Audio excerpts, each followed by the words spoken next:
And anarchism is a very interesting political worldview, and there's many versions of anarchism. Augustine tells a story of Alexander the Great that has 1,000 boats, and they bump in to one pirate ship. And Alexander asks the pirate, why are you doing this? Why are you an outlaw? Why are you violating the law? And the pirate answers, the only difference between me and you is that I have one ship and you have 1,000 ships. When you have one ship, you violate the law. When you have 1,000 ships, you are the law. Which means, this is an interesting argument against power, which means the only difference between authority and the people who violate authority is that the people who violate authority are not great criminals, and the people who become authority are great criminals. Because they were successful in obtaining power and use it against people. They did it. And this is one brand of anarchism. Another brand of anarchism is that it's not only wrong politically, it's also destructive psychologically. And that is when you try to reinforce, this is Proudhon, this is a French version of anarchism. When you try to reinforce law through the threat of violence, which is what we do. If you won't behave, if you'll steal, I'll put you in jail. That's what the country says to its citizens. And we're all like, okay, we won't steal because we don't want to be in jail. The anarchistic argument is that itself turns us into immoral people. And that is because the very nature of human motivation. Where motivation, the argument is that you can't accumulate different brands of motivation. And there was an experiment done in Israel about this, and it's quoted in Freakonomics, the book that maybe many of you read. And so there was a gan in Haifa. How do you say gan? Gan? No, not garden. Where you take your kids. Preschool, thank you. And, 80-90% of kids are on time to pick their kids up.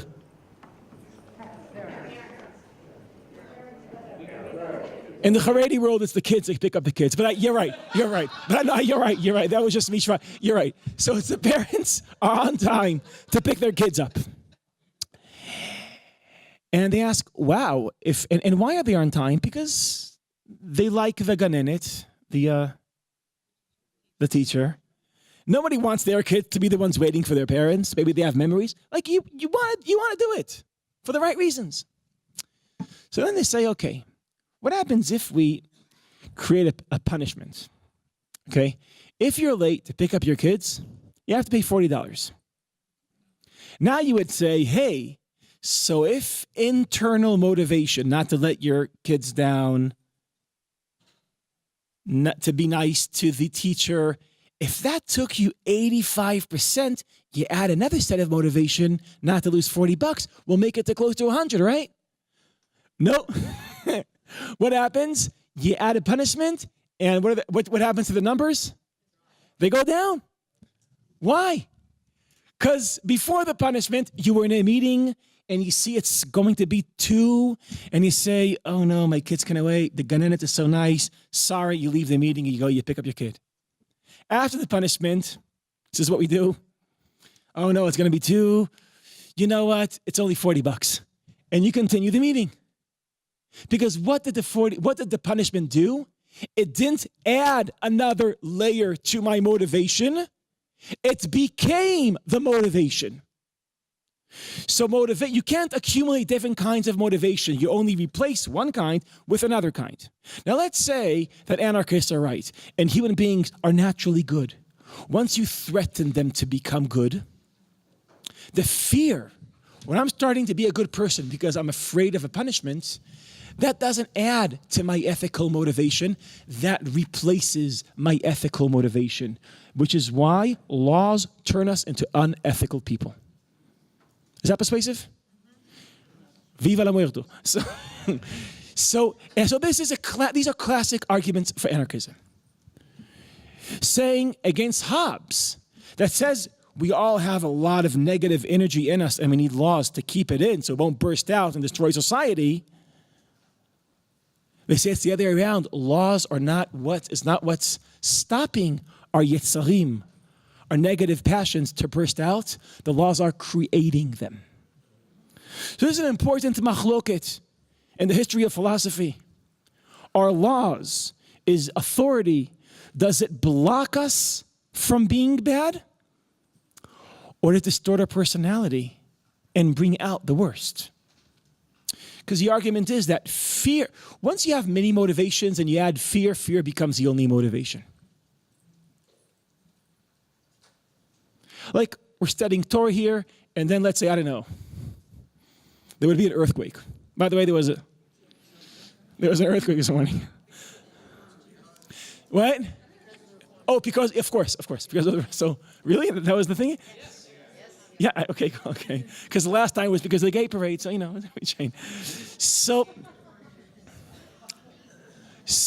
let's say there would be an earthquake now. I have a hunch that it won't be like, so I'm very curious about Shaul, and I also want to protect myself from the earthquake. I'm pretty sure it won't be, I want to know that, and no, what would happen? The fear from earthquake would hijack everything else. So that's what fear does. So once you put fear in the game of ethics, once you tell people, listen, if you lie, your nose will grow. If you steal, you'll go into jail. Once I scare you to be ethical, then your motivation is not ethical anymore. It's fear, which creates a paradox. Once you use power, you have to use power. Because once you use power, this is the argument, you transform their personality. They become only reacting to your power. So the reason why they don't steal is because they don't want to go to jail, which means now they're not ethical anymore. So if there's an opportunity, what would they do? They would steal. So you have to use more power. So power justifies itself. So that was my 5 minutes on secular anarchism. The Bible introduces a different brand, different form of anarchism. And this is, as Martin Buber noticed it, it's a northern school. The representatives of it is Shmuel Hanavi, like you've learned, and Gidon and Sefer Shoftim, and the prophet Hosea. And there's also a theory that some of the people that it had influence on Deuteronomy came from the same northern school, where they believed they had if God is king, then no human being doesn't have any right to control another human being. By the way, interestingly enough, Satmar Chassidut today holds on to that brand of anarchism. Why are we against Zionism? Well, if God is supposed to control history, you have to surrender to history, and whatever, you have to surrender to history. Zionism is an attempt of Jews to control their destiny, to control history. That's like going to the driver and throwing the driver away and driving the car yourself. That's a rebellion against God, and that's exactly how Shmuel understood the people asking for a king. God is king. If you want to control, you're denying God's control. So this is an interesting brand of anarchism. And the reason why I'm expanding a little bit to get the flavor of anarchism and its different philosophic brands is because to notice how interesting it is that Shmuel Hanavi was chosen by the Bible to found the monarchy. Who is the founder of monarchy? The biblical anarchist. The person that's against the institution of kingdom, he's the one that's to appoint and anoint the first king. Now, this is a kind of irony we know in history, right? When there's a gap between what you believe in and what you have to do. It would be like Naftali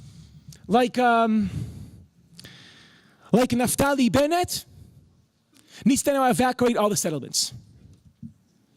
Or, what? Or,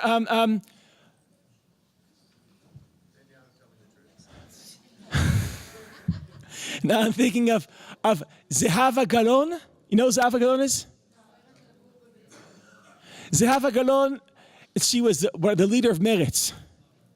Right? trying to promote a very pro-settlement policy. What happens when there's a gap between your ideology and your policy? This happens all the time. This is the biography of Shmuel HaNavi. His ideology is an anti-king ideology. And guess what his policy now needs to be? Guess what his job is now? He needs to appoint a first king. This is the Bible. The Bible won't shoot. I mean, the Bible won't make the pro-monarchy person to found the monarchy. That's not how the Bible would do it. It has to be the guy that's against monarchy, against kingdom. He was the one that had to choose and anoint the first king and found the monarchy. So that was the first irony I wanted to point out, and we will use this tension later on in the game. Our second step, I want to understand, okay, so we know he's against the idea of kingdom. But what does he think about this specific king, about Shaul? How did he feel towards Shaul himself? What was your feeling when you were reading the chapters? What did Shmuel feel towards Shaul? Ambivalent, you say? What? Not at the beginning. At the beginning, he was encouraging. He was encouraging. He has a lot of compassion to him.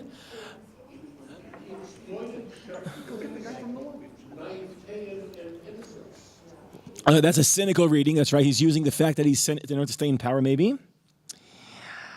I want to make an argument that Shmuel adores Shaul. Shmuel adores Shaul.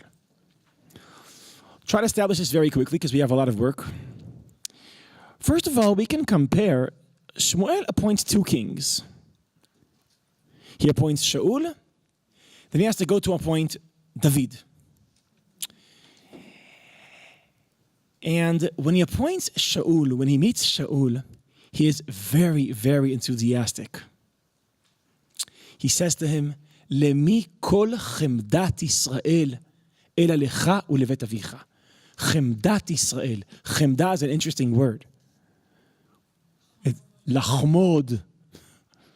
Okay? Eve says that ha'etzu nechmad. It's something that you yearn for, crave for. All the people of Israel were craving for you. Very strong language to a guy that was just looking for some donkeys. And Shaul is astonished. Why are you saying this to me? And he gives him the best dinner, and they go to the roof, and he establishes a very deep, intimate relationship with him. Now, when he appoints David and pours oil on David, what does he say to David?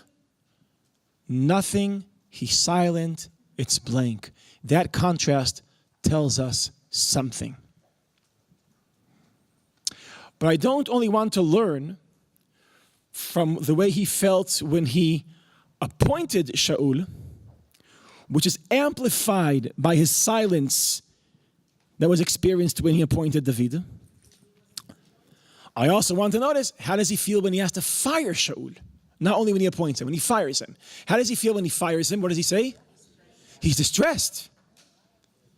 Actually, the Bible uses a powerful word, vayitabel. He was desolate. God has to say to him, Ad matai ata mitabel el Shaul. And that is the second time. The first time when he tells him to go fire him, so what does it say? Vayizak el Adonai kol halayla. The entire night he's screaming to God. So it's very dramatic. He's dramatic in the affection he shows him when he hires him, and he's dramatic in the grief he expresses when he needs to fire him. This person, which is the first king, this tall Benjamite. You say Benjamite? Benjaminite. You know, he's tall. He's like this. And a third, I think, very powerful remez that we have for the unique connection. I think this was enough, by the way, but I just want to offer a little bit more. The deep connection that Shmuel has towards Shaul is in a misunderstanding, a beautiful, beautiful misunderstanding that there is when he goes to choose the replacement of Shaul with Eliyav. Remember that moment? So this is in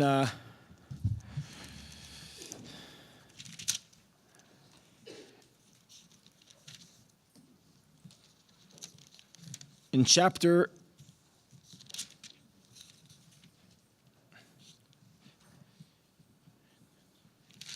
16, right? God tells him, what? Shmuel Aleph. Yeah, you read this, right? Yeah. So I just want to read this chapter very briefly, very quickly. Actually, I'm looking for 3 verses here, so I'll read it while skipping. Vayomer Adonai el Shmuel ad matay ata mitabel el Shaul. Stop grieving. Go choose his replacement. Ve'ani me'astiv mimloch al Yisrael. What does me'astiv mean? It's a unique word in Hebrew, but I don't like him anymore. So if I don't like him anymore, I expect you not to hang on to him. You're my prophet. You can't like the guy that I don't. אני מהסתיו. And this is it. ממלוך על ישראל. מלא כהנך שמן, ולך ואשלחך אל ישי בית הלחמי, כי ראיתי בבניו לי מלך. I'll send you to Bethlehem, to the family of Yishai, and one of his sons, ראיתי בבניו לי מלך. I've seen my king, the king. Now God saw him. God saw, I think the vision here is an important metaphor. ראיתי בבניו לי מלך. He saw that among the sons of Yishai is his king. So I'm skipping to verse 6. Are you with me in verse 6? ויהי בבואם, וירא את אליאב. He sees Eliyav. ויאמר, אך נגד אדוני משיחו. He sees Eliyav, and what does he see? This is it. This is the Mashiach. Mashiach only means a person that you pour shemin, oil on. ויאמר אדוני, now God tells him, you're not seeing the right one. You don't see what I see. He says to him, ויאמר אדוני אל שמואל, אל תבט אל מראהו ואל גובה קומתו. What is God? I know why you see Eliyav and you fell in love. I know why. Why? He's so tall. But listen. And then he says, Ki me'astihu. Now just notice, this is a repetition of me'astihu. What is me'astihu? You could read it me'asti et Eliyav, but you didn't me'as et Eliyav. Eliyav didn't do anything yet. Who did he limos? So he's saying to him, you see, you're suffering from the problem, the ex-girlfriend syndrome, right? The mythical ex. When you have a mythical ex, anyone you meet, you're looking for her or for him. Yeah? Shmuel is looking for Shaul, and God says to him, get over Shaul. So again, I think we've overkilled this point, but I just want to make sure we realize Shmuel really likes Shaul. Oh, and finally, maybe I should have started with this point. Why is Shmuel called Shmuel? If we remember, why did Chana call him Shmuel? Ki me'Adonai she'altiv, and then another pasuk, Kol yamav, Shaul hu le'Hashem. He is called, Shaul means borrowed, I think. Borrowed. So he's called, I borrowed him from God, and I'll name him that he was borrowed from God. I'll name him Ki me'Hashem she'iltiv, Shaul hu le'Hashem. Now there's a weird move here. He is Shaul, so let's call him Shmuel. I don't get it. He is Shaul, so let's call him Shmuel. I don't know how that happened. I'm sure there's a linguistic that can explain that. But but who is he highly connected to? Shaul. the essence of his name is Shaul, and Shaul's name is actually Shaul. And that's also the way of the Bible to form a strong connection. So here we have, I tried to establish 4 connections between Shmuel and David, between Shmuel and Shaul. The difference between how he reacted to David and Shaul when he appointed him, the way he reacted when he fired him, the way he was looking for him again when he wanted to find his replacement, and the deep connection in their name. Okay, we've established that, right? Which takes me to end my second point. Maybe our second irony. So it's not only that Shmuel is his ideology is anti-kingdom and he needs to appoint a king. Let's take that forward. He hates the idea of kings, but he loves this specific king. Which takes us, I think, to a more important irony. Why is it that Shmuel, which is anti-monarchy, loves the monarch? Okay, are we with me? So now I'll try to start answering these questions. And let's see where that takes us. And let's do a little bit more textual work here to do this. I want to read the chapter of, there's 2 moments where Shaul is publicly accepted. One is in the Goral, right? And the second is in war. And they're one chapter after the other. So let's read very briefly the chapter of the Goral, which is chapter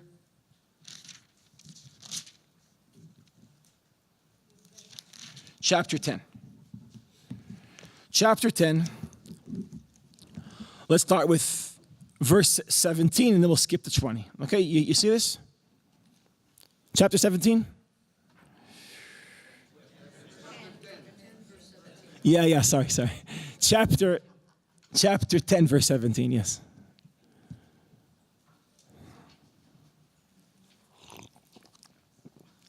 ויצעק שמואל העם אל אדוני המצפה. So he calls all the people to the mitzvah. The people that ask for a king, and he thinks it was heresy to ask for a king, but he's playing along and appointing a king. I'm skipping to verse 20.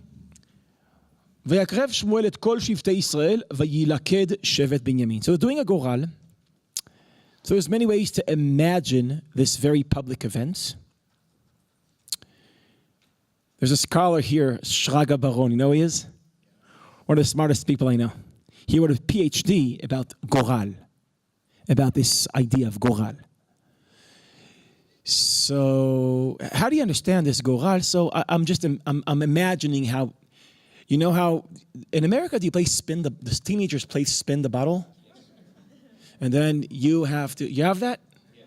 Okay, so maybe they go out like spinning the bottle, or maybe another theory. I don't think that's that one. It's like, this is what they do. Let's say they write the names of all 12 tribes in a circle.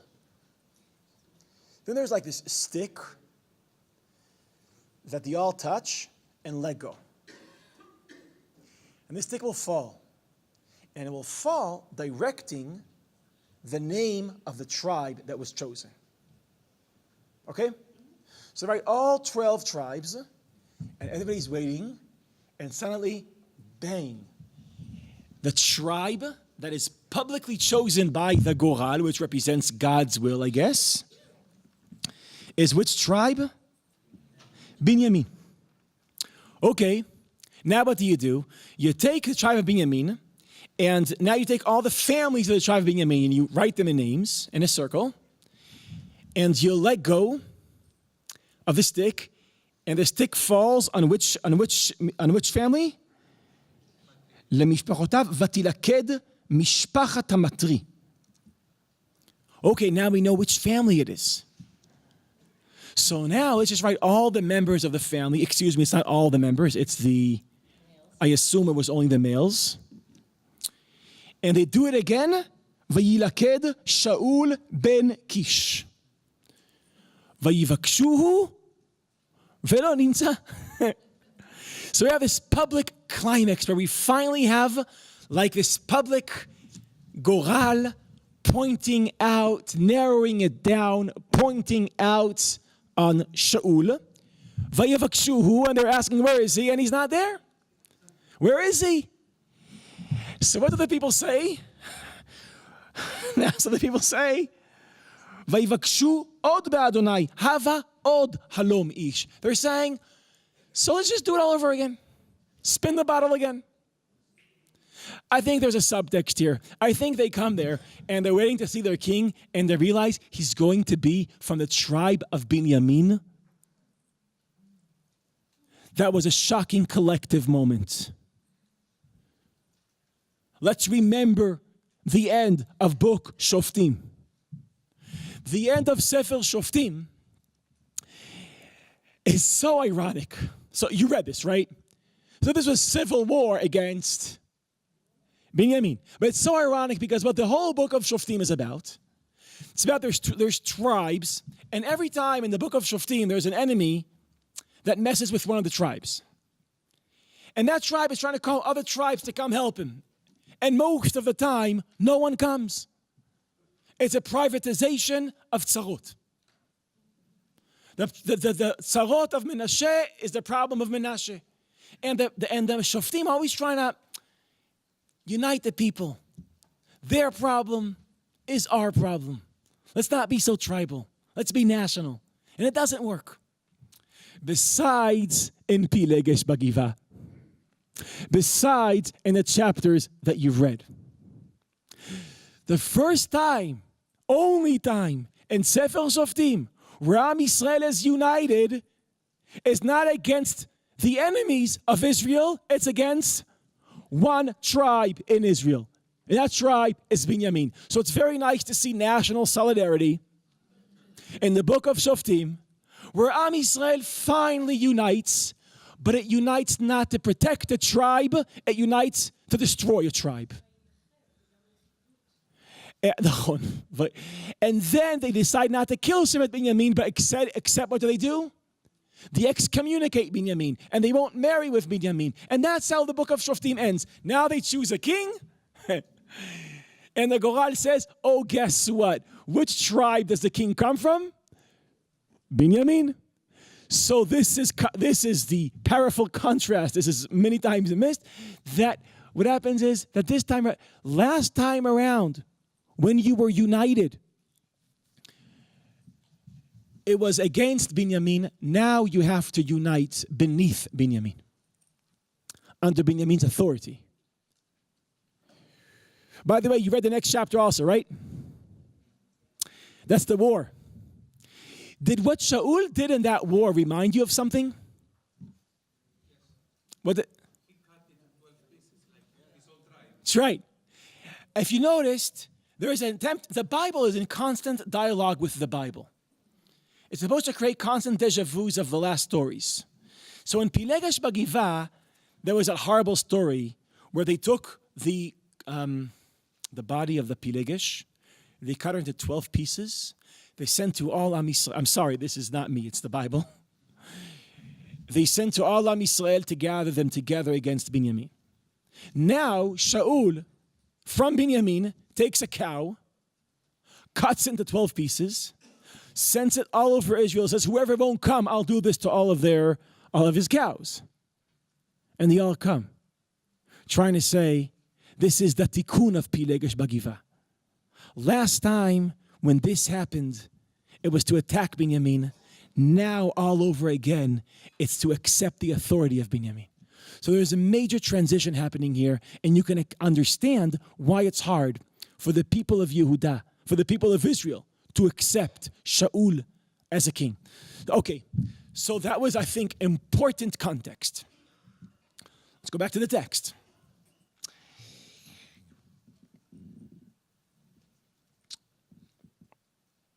Vayishalu od be'Adonai, hava od halom ish. You know what? Let's just do it all over again. Maybe someone else would come, hopefully from Yehuda. Let's just do it again. And then, this is a moment I can't really understand how it happened. Vayomer Adonai, God appears collectively. I don't know, God appeared once in Sinai and another time here. But for a very important purpose. God appears, he says, "Ve'emar Adonai, hine hu." There he is. Nichba el hakelim. What does nichba el hakelim mean? He's hiding in the where they put all the stuff.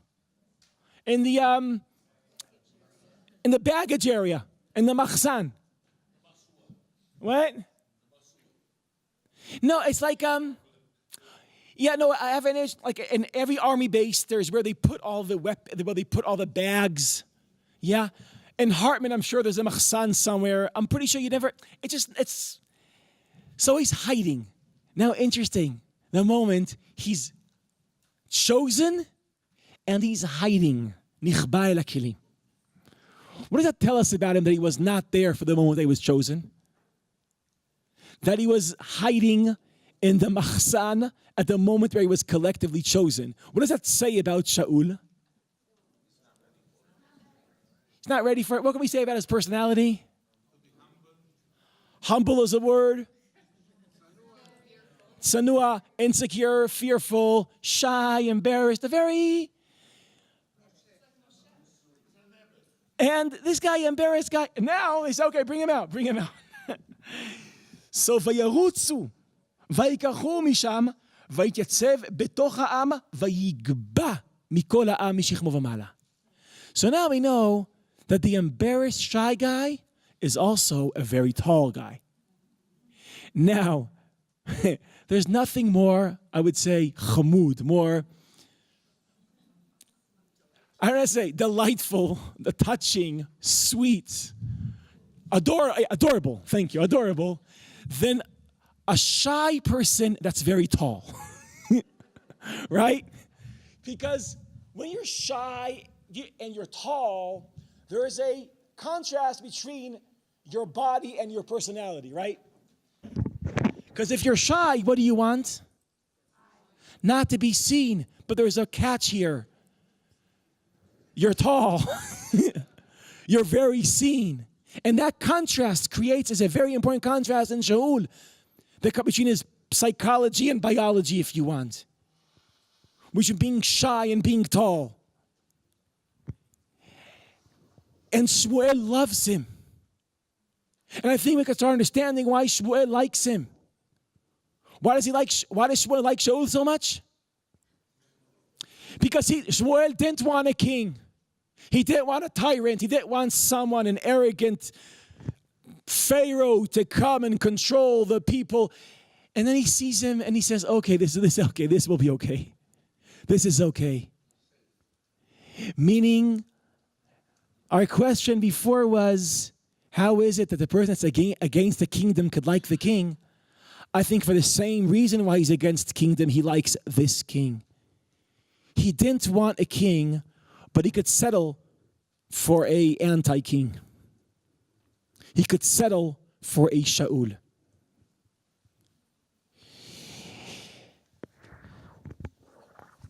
Now, the story continues.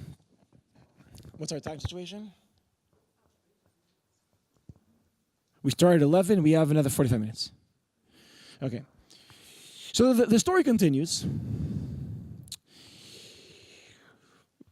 Verse 24, ויאמר שמואל אל כל העם, הראיתם אשר בחר בו אדוני, כי אין כמוהו בכל העם. ויריעו כל העם, ויאמרו יחי המלך.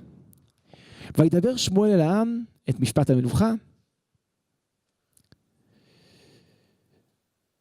ויכתוב בספר, ויענך לפני אדוני, וישלח שמואל את כל העם איש לביתו. After this big event, they have a king. Now everyone go home. Now this is a verse I love. וגם שאול הלך לביתו. Like, the event is over and Shaul was like, okay, I guess I'll go home.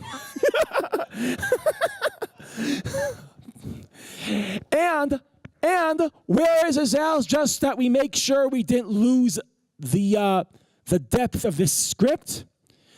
לביתו איפה? גבעתה. Where does Shaul come from? מהגבעה אשר בבנימין. The Giv'ah is back. Again, this time, not as in contrast. The people are not united against the Giv'ah. They chose the person from the Giv'ah to lead them. I don't have to, the reference is clear. Y'all read the Shoftim thing, right? But nothing is very smooth. Uvnei Vlial, which is an interesting term, Bnei Blial. It has a mythological connotation here, but it just means the bad guys. Uvnei Vlial amru ma yoshienu ze. 3 words in Hebrew, very powerful. Bediuk. The Israelis could capture the cynicism here. Ma yoshienu ze. Like when you call a person ze, that you realize they're saying ma yoshienu ze. And you could say maybe it's the tribal thing, but I'm pretty sure, and I can't prove this, it's also the personality thing. How do people imagine a leader? Confident, strong, radiates power, not this tall, embarrassed guy that just went home. Ma yoshienu ze. And then it says, vayivzuhu. They had no kavod for him. They didn't accept his authority. I guess it was a ritual, they didn't participate in it. How does Shaul react to all of this? Vayehi kemacharish. Which means, okay, you don't like me, I'm fine with that, you not liking me. I'm not gonna, okay, so no, not everyone has to like me. Which is actually a testimony of real power. If you could lead people and not care and not need that everyone will like you, that is power. Now, this kind of menschlichkeit of Shaul, it's okay if not everyone likes me, will appear again in the next chapter. I won't go over it, you read it. The war against the Ammonim. This time he shows his charisma, right? He unites the people. He divides the forces into 3. They show solidarity with the people of Yavish. They defeat the Ammonim. They come back. Now he's a real hero, not because Agoral chose him, but because it seems like he really proved himself in war. And this is chapter 11. How does it end? After the great victory, verse 12, Vayomer ha'am el Shmuel, the people say to Shmuel, Mi ha'omer Shaul yimloch aleinu tnua anashim v'namitem. The people say to Shmuel, now that they really admire Shaul, all the people that don't accept Shaul's authority, let's kill them. That's the best way to take care of opposition. Let's just kill them. And he had an opportunity here. And how does Shmuel react to that? Shaul? How does Shaul react to that? V'yomer Shaul, lo yumat ish bayom hazeh. Ki hayom asa Adonai teshuvah b'Yisrael. We have to have gratitude today, not vengeance. So here we see maybe a personality of a great leader that he could live emotionally in a world where he's not admired by everyone. And that is not easy. That is not easy. I know from it's not easy. A few years ago, I did a mistake of looking at my scores in Hebrew U. You know, the students write things about you.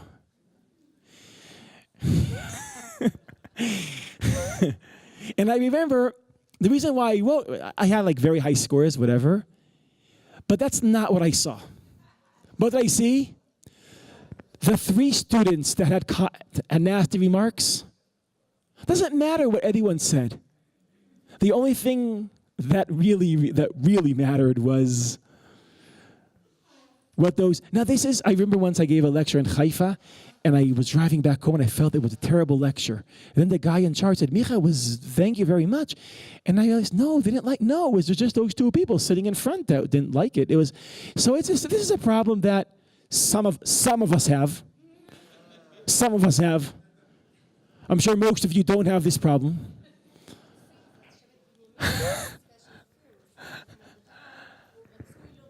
Mordechai could be with Mordechai. But here we have this thing of Shaul. Okay, not everybody likes me. I'm fine with that. And that's maybe a testimony to his modesty. Maybe it's part of what Shamuel loves about him so much. And it's not to be emotionally dependent on the love of the crowd is very, very powerful. But you've read his biography, and you know that something goes wrong. A few chapters from now, in Emek HaElah, the people of Israel will be on one side, the Philistines will be on the other side. One representative of the Philistines will move forward. He would curse the God of Israel, and the people of Israel would do nothing. Until, almost by accident, a shepherd would walk there just to bring some, sandwiches to his brothers. His mom sent him to give, And he sees this and he says, you know what? Why isn't anyone confronting him? I will confront him. And there is a gap of power there, or it seems like a gap of power, because Shaul has a shield and David doesn't have a shield. And Shaul has a sword and David has a stick. There's a gap of power, but not in the mind of David. David sees it differently. David doesn't say he is protected because he has a shield. He says he's vulnerable because he's heavy. David doesn't think I am weak because I don't have a shield. He thinks I'm strong because I'm quick. What David will always understand is that your disadvantage is always your advantage. And that your enemy's advantage could always be their disadvantage. He takes a rock, throws it. Here's a reference that only the Israelis will know. Pagalo, bul baponi.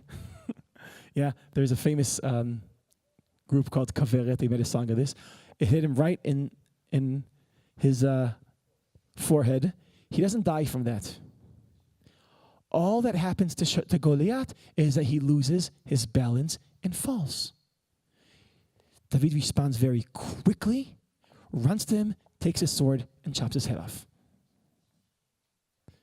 These are two important things about David. One, he did turn Goliath's advantage into his disadvantage, and he was quick. He turned his disadvantage into his advantage, and in the end, he killed Shaul using Shaul's sword. This is also David. You'll always win your enemy with your enemy's weapon. And after this performance, the morale of the people is up, and now they attack the Philistines, and they win. And after this great performance, Yonatan, the son of Shaul, falls in love with David. Vayehav Yonatan et David kenafsho, which is the only place I know in the Tanakh where it says that someone practiced ve'ahavta lereacha kamocha. That's it, right? Vayehav Yonatan et David kenafsho ve'ahavta. So Michal, the daughter of Shaul, falls in love with David. But it's not only that he managed to captivate the family of the king. Afterwards, now there's the ceremony, I guess, and people are dancing and singing. And Shaul is listening to the content of the song. And what are the people singing? Hika Shaul be'alafav ve'David be'revivotav. Which means Shaul is very powerful, very strong, very successful. David is even more. Now, how does Shaul react to this song?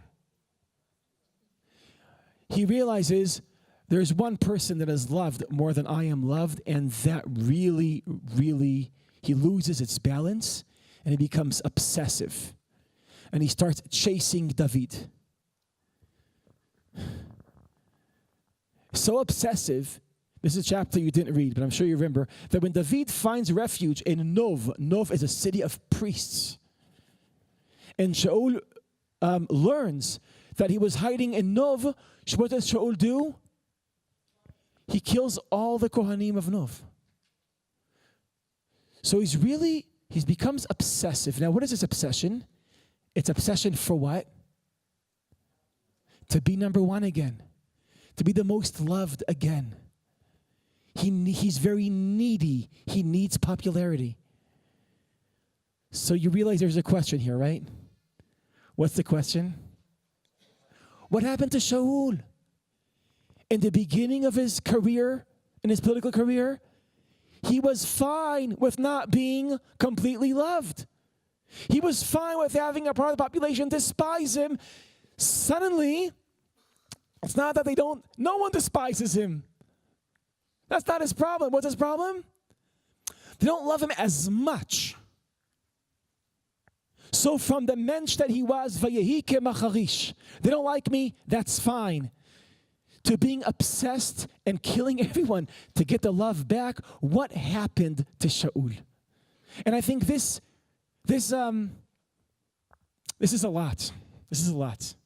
Noticing the change in the biography and the personality of Shaul is textually, I think, very obvious. From now on, it will only be speculation. I don't know if there's any textual way to figure out what happened. I think there is. I'll offer you a theory in a minute.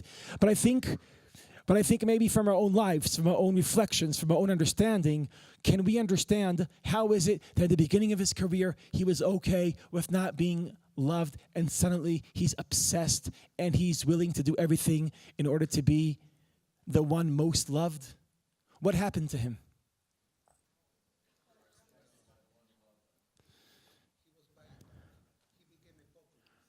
He's saying he became a populist. He's buying love. Power got so.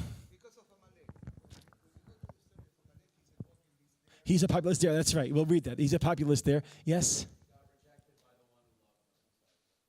He got rejected.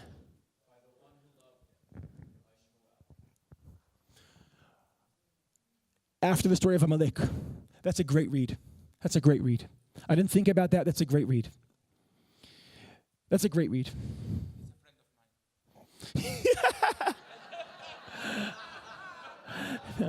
No, a major part. Shmuel, this is a great read. Shmuel tells all the people, Haraitem en kamohu. Shmuel tells the people, he is number one. So Shaul listens to Shmuel, which is a father figure to him, that he is number one. And then after Amalek, Shmuel tells Shaul that who's going to get the power instead of him? It's such a hard thing to hear. Re'echa hatov mimcha.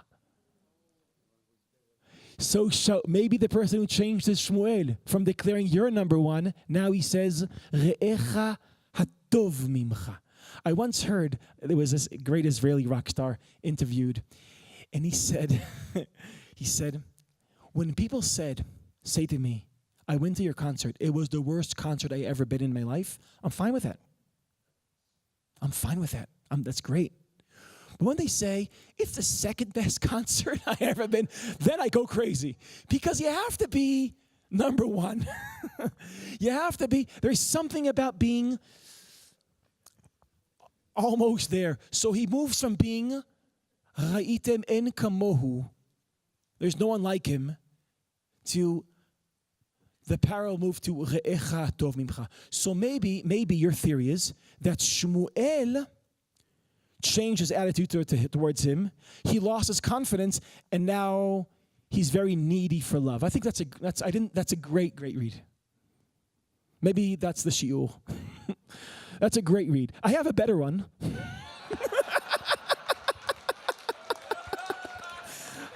Just because can't be number two.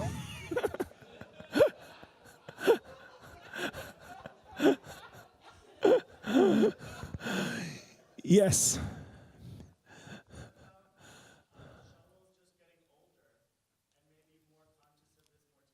Mm-hmm. Mm-hmm. Mm-hmm. Mm-hmm.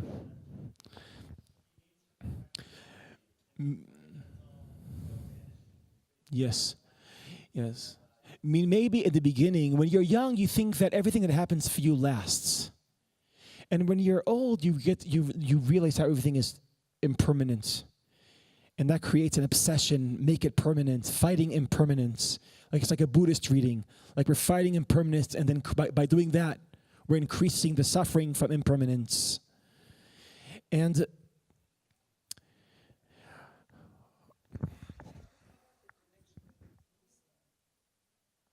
with what?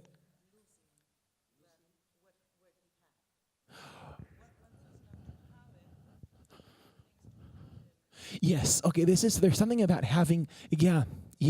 This is Thomas Hobbes. Yeah. I'll repeat. It's something. Power is not really a human need, like air or love. It's not a real need. And Hobbes describes it this way. He says, "We don't have power. You don't need power. Once you have power, you have a need for power." So which means when power doesn't satisfy a need, it creates a need. Like heroin. Like no one says, "Hey, I really need heroin." But once you, start with heroin, now you need heroin. So it's something that you take not to satisfy a need. It creates a different need. Thomas Hobbes describes it this way: you have power, creates hunger for power. So you need more power. That more power, what does it do? It doesn't satisfy the hunger, it increases it. Eventually, the more power you have, the more starving for power you are. Eventually you'll be searching for power in order to achieve power. Now when power is the end. I need power for power. That's the moment you could say that what Lord Acton says, power corrupts. So you could say, this is a good read. This is my original read. That in the beginning of his career, he didn't taste power, so he didn't need power. Throughout his career, he experienced so much power, fame, and love. Now that became a need. And this means that what happened to Shaul is not unique to Shaul. This could happen to anyone.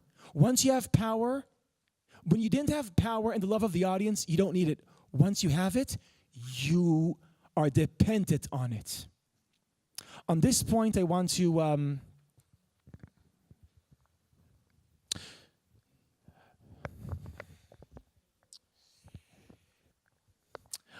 I know there's a lot of more, I saw more people with comments.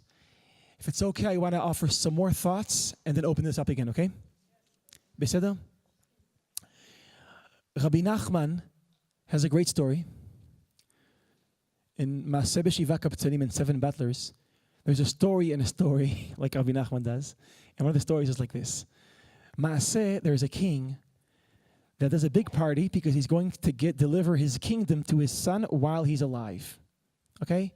So you could say it's a great celebration of a person giving up his power. And the astrologists come to the king and they say, "Listen, we have bad news. Your son is going to screw it all up. Your son is going to lose the kingdom." How does the king react? He's happy. He smiles. They ask him, "Did you understand what we just told you? The kingdom you've built and you're delivering to your son is going to lose the kingdom." And he is happy. They ask him, "Why are you happy?" He said, "Well, listen, there's two options, right? If after my son loses the kingdom, my son is still happy, I'm happy because I'm a dad. My son's happy, I'm happy. But if he gets very upset when he loses the kingdom, then I am happy that he lost the kingdom." trying to say that power only belongs to people that don't need it, are not emotionally dependent on it. Now, with this in mind, what happened to Shaul? Where in the beginning, he didn't need the love, he didn't need the power, then he became very, very needy. And with this in mind, I want to read, I think, the part that where Shmuel starts to understand what Shaul's problem really is. And this is in Amalek. This is the story of Amalek. 15. So, just the background for the war with Amalek is that in biblical wars and the ancient wars, the main motivation for soldiers going to war is what? The sholal. How do you say sholal? The booty? The spoil, is booty a word? Okay, just didn't sound like a word. Okay, thank you. Okay. What? Not to use it?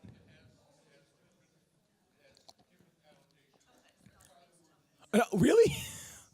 Okay, thank you for that. So, the spoils of war. So the main, you say people, listen, come to me, we'll attack them.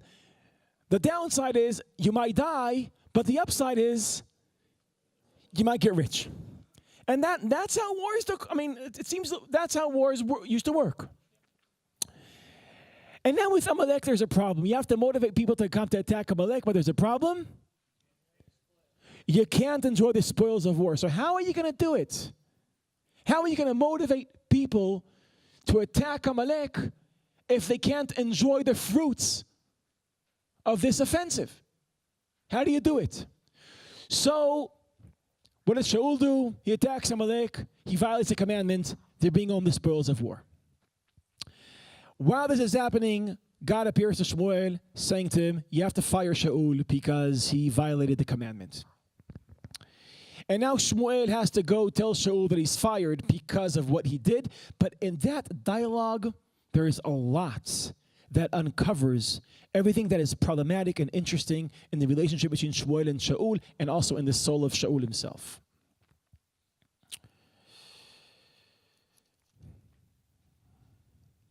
Let's start reading from verse 13. We'll just skip a little bit. 15.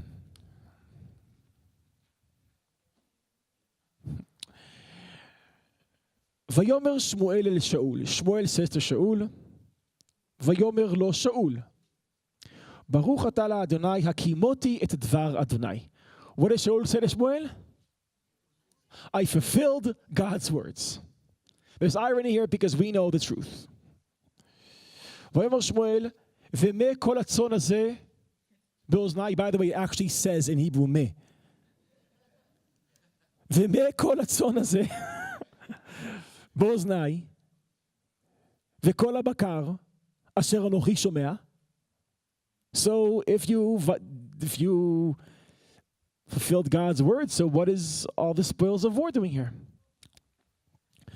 ויאמר שאול מהעמלקי אביאום, אשר חמל העם על מיטב הצאן והבקר, למען זבוח לאדוני אלוהיך. The reason why we brought all the spoils of war was because we're so frum. We wanted to sacrifice this to God.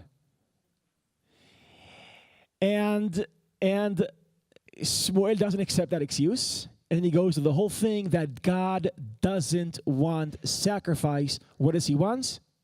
Obedience. So, Ezra. This is Nadav Avi all over again. So, I'm skipping to verse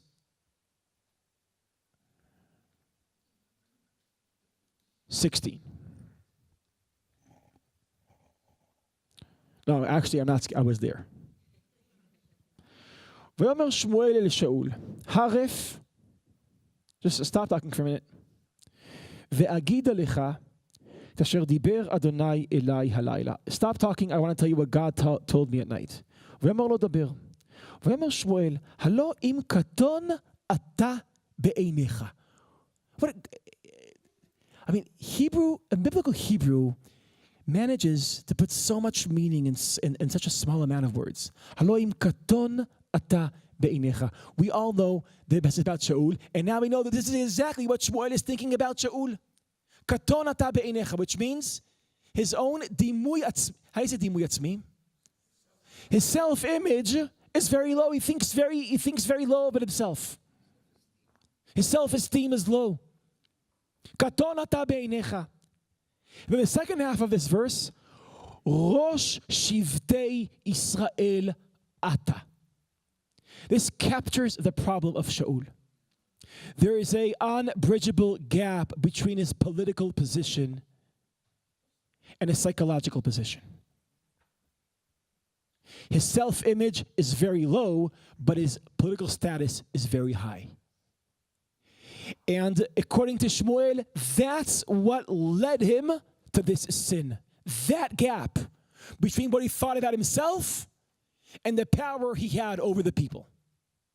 What happens when you let people that don't have a great understanding of themselves, a great appreciation of themselves, what happens when you give them power? What happens when they live in the gap between the power they have and the image that they have of themselves?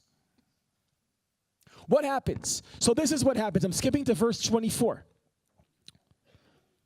I'm skipping to verse 24. Vayomer Shaul Shmuel chatati. Okay, chatati. Ki avarti et pi Adonai ve'et dvarecha. I've sinned, I violated God's words and your words. And here we have it all here in the next 5-6 words.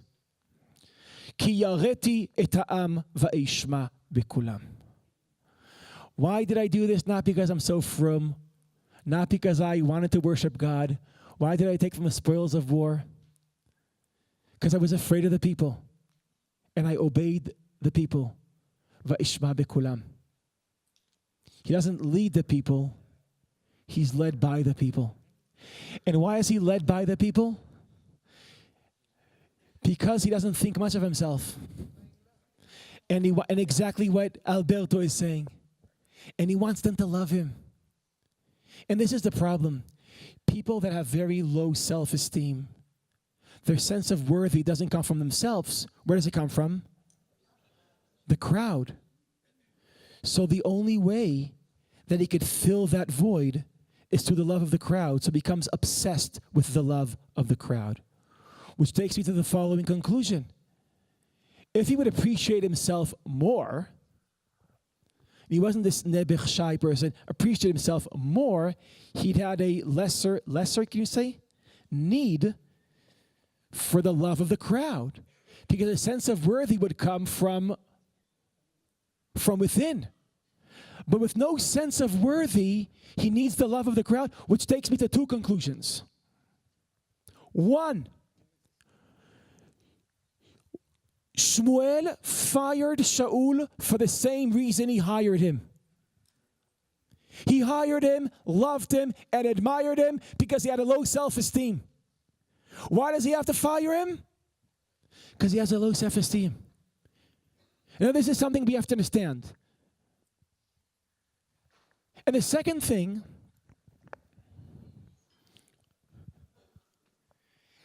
is that why did Shaul not kill all of Amalek? Because he wanted the love of the people. Why did Shaul kill all the priests of Nov? Because he wanted the love of the people. Are you connecting the dots? He needed to get David, to get the love back, and to do that, he killed. So it's not that the Talmud creates a contrast between having compassion to the evil people of Amalek and being achzari, being cruel to the tzaddikim of Nov. I want to argue, no, it's the same thing. He's not cruel here and compassionate here. He's needy for popularity in both cases. He wants the love of the people, so he doesn't kill Amalek. He wants the love of the people back, so he kills all the priests of Nov. He's obsessed with gaining the love back, which takes me back to the ta'ut of Shmuel. Shmuel thought that if someone that doesn't think much of himself will be modest. But maybe it's the other way around. Maybe you don't think much of yourself, so you become obsessive with being seen, obsessive with being loved. Maybe we should think about modesty differently. Maybe we should think of modesty differently. There is this is Aristotle has many thoughts about modesty. Modesty is not when you think bad things about yourself, when you don't think you have any worthy. That's not modesty. Modesty is when the image you have of yourself represents your real value. Like let's say I'm smart and I think I'm not smart. That's not being modest.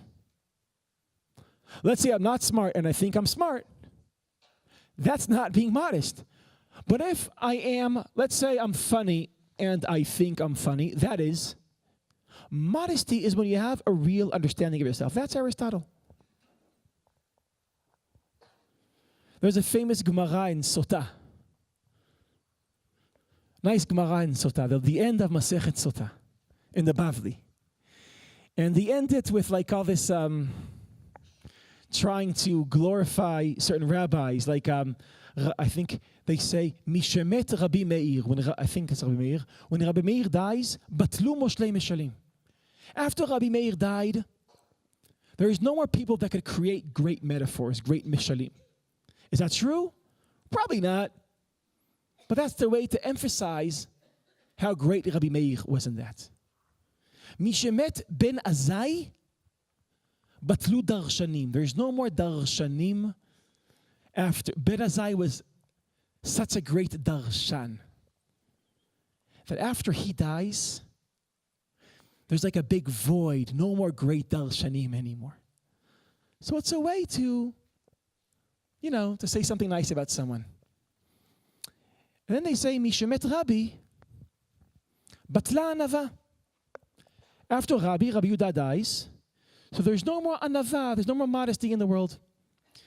And then Rabbi Yosef has a machloket. He disagrees. He says it's not true that there's no more modesty in the world. There's me. He says that. De'ika ana. De'ika ana. So I always thought that this is like Talmudic sense of humor. But I don't think so anymore. So I look, what does Rashi say? Maybe Rashi will pick this up. And Rashi says, De'ika ana, sha'ani anav. Just matter-of-factly that he's also an anav. But maybe this is not the paradox of anava. Maybe it's not. Maybe it's Aristotelian understanding.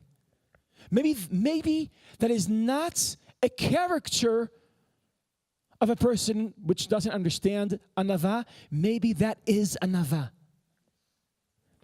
There's something about Shaul, about the mistake that Shmuel made, that you think a low self-esteem is anava. A low self-esteem creates a Shaul that will not kill Amalek, but kill all of Kohaneinov. In the end, Shmuel thought, well, low self-esteem, he won't need to be glorified by the audience. It's the other way around. Because of his low self-esteem, he needs to be glorified all the time. By the way, if we want to think about midot, in light of this, of the example of Shaul, so what would be the right way to work, to cultivate a modest personality? What? What are you saying? Oz ve'anava. How do you cultivate a modest personality? Not by saying to yourself, I don't mean anything, I'm a nothing. Yeah. You know the joke, who do you think you are to say that you're nothing? Yeah. How do you cultivate that? By cultivating a deep self-appreciation, you are liberating yourself from the need of other people to glorify you. Kamocha, nachon, you have to nachon. Now I think the way it's put together in a very powerful way in Deuteronomy. In Deuteronomy chapter 17.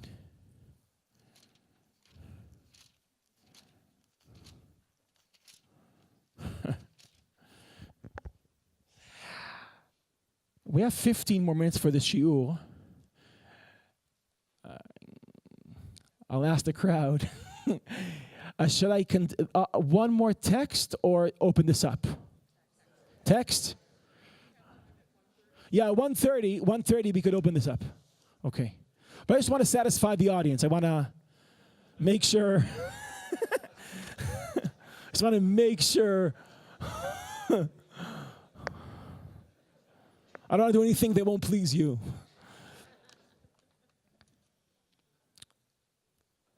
So verse 14, chapter 17, verse 14. The important thing to know about these 6 verses is that they are the only verses in the Torah that discuss monarchy. The only ones in the Chamisha Chumshei Torah. It's like monarchy is absent from the Torah. In Sefer Vayikra, when it says about all the korbanot, the sacrifice that the leaders of the people need to offer, Asher Nasi Yecheta, a Nasi, a head.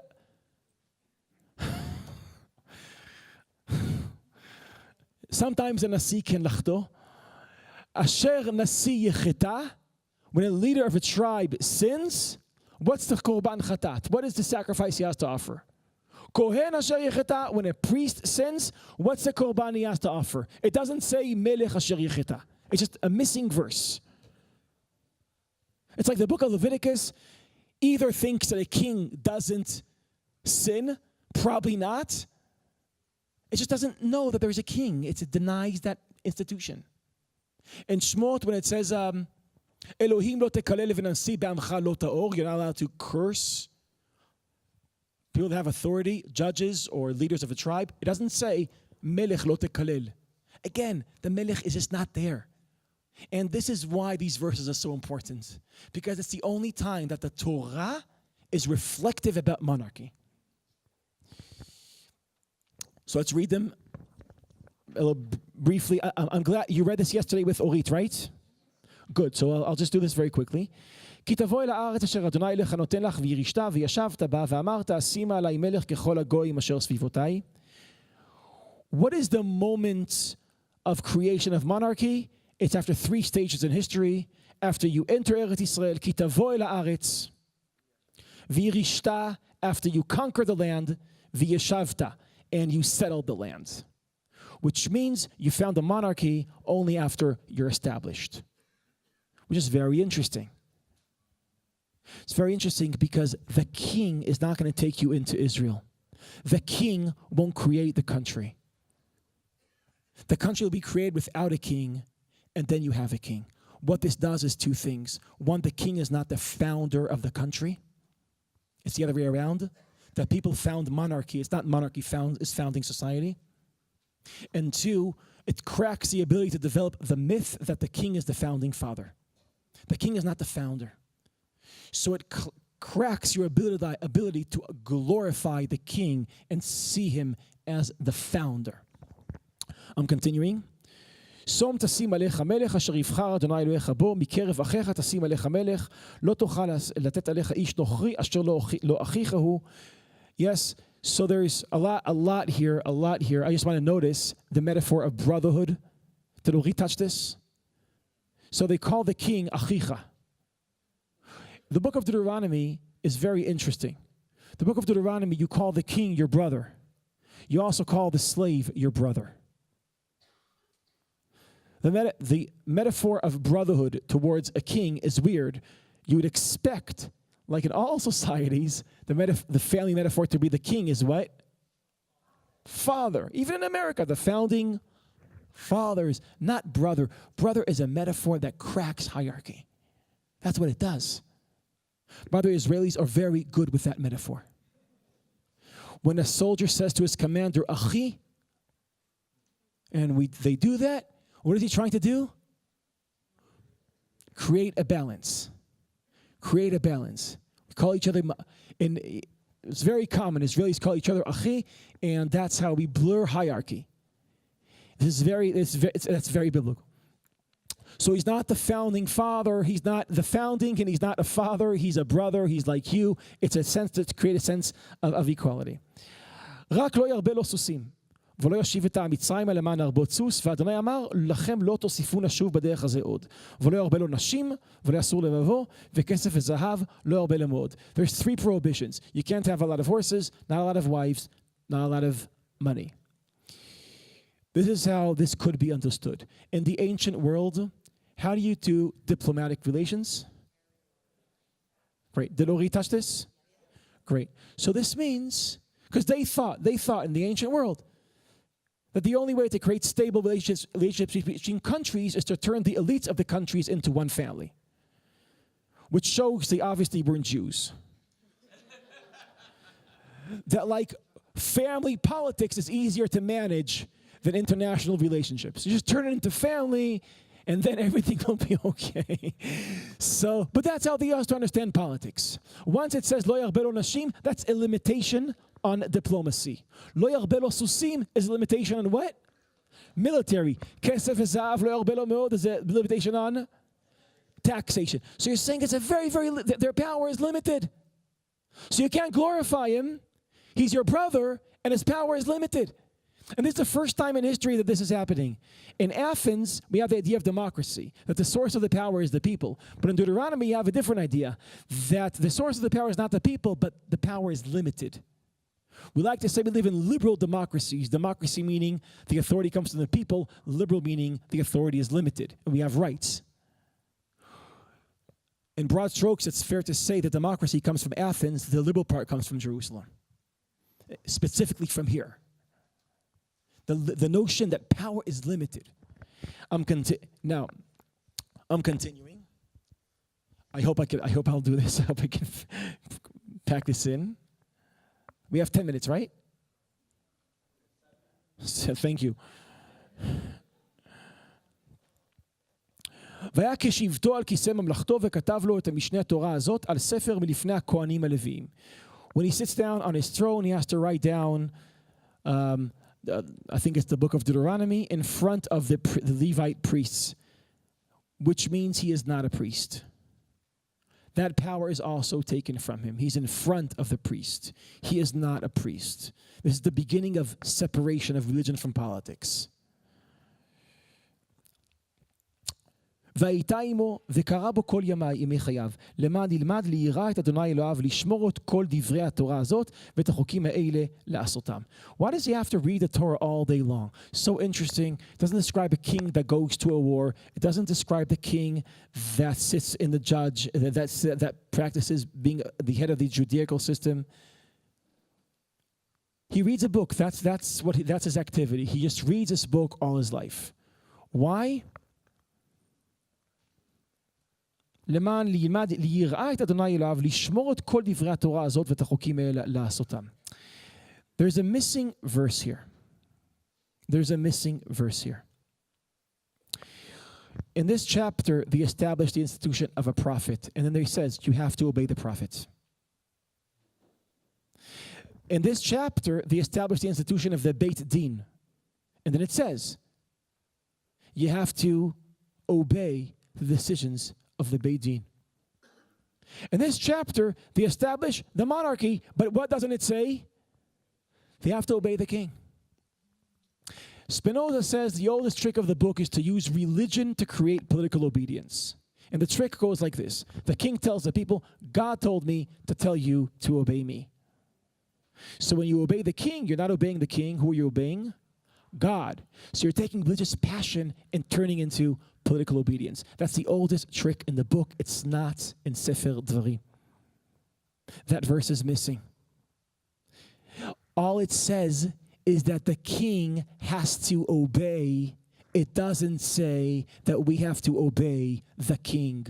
We don't have here verses that empower the king, give him control. All it does is limits his control. He's not the founder. He's not the father. He can't have a big army. He can't tax. He can't have diplomacy. And he has to obey the chukim. And why does he have to obey the laws? Then it says, Levilti rum levavo me'echav. So power won't distort him psychologically. That he won't think that he is better and bigger than anything else. Levilti sur min mitzvah yeminu smol. So now, This takes us to the end of these verses. If you limited his power and not glorify him and not see him as better than you, and you don't have to obey him, but he has to obey God's words every day, all day, what kind of a king do we have in the end of this? Not much, not very powerful, not a lot of power.